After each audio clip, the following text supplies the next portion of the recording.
सरकारला 1100 कोटी रुपयाचं परकीय चलन देतो,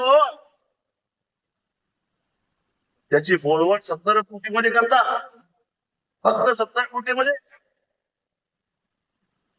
जरा तरी लाल वाटली पाहिजे त्यांना.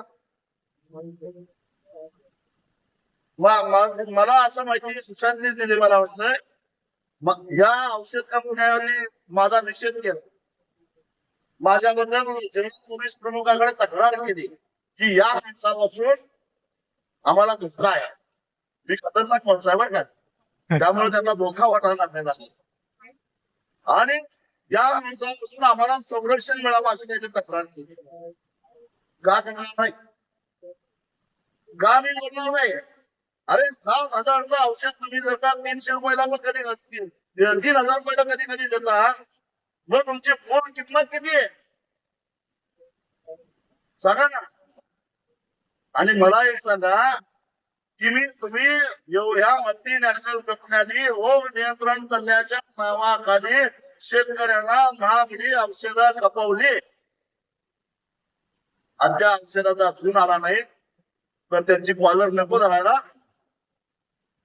पैसे आम्ही पैसे दिले का, चिटोके दिलेत का तुम्हाला पैसे? आणि तुम्ही तरी सुद्धा ते पैसे वाया गेले असतील, त्याचा जर गुण असेल तर मग या औषध विक्रेत्याचे आणि औषध कंपन्यांची मानबोट धरली पाहिजे काय नको धरली पाहिजे. आणि म्हणून मी काय केलं, मी 2 दिवसापूर्वी पुण्यातल्या गुण नियंत्रण संचालक खात्याचे बोरकर त्यांना फोन करून सांगितलं मी शेतकऱ्याला घेऊन येतो. मी त्यांना या औषध कंपन्यांच्या प्रतिनिधींना बोलवा, मला त्यांची जाणाजणती घ्यायची आहे सगळ्या शेतकऱ्यांच्या समोर. आणि त्यांना विद्यापीठातल्या लोकांनाही बोलवा, 7वा आणि 8वा वेतन आयोग घेऊन नेमकं तुम्ही काय संशोधन केलं हे आम्हाला कळलं पाहिजे.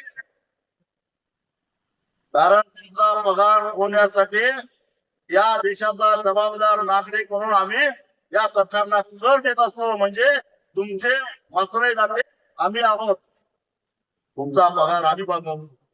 मग तुम्ही काय काम केलं, तुम्ही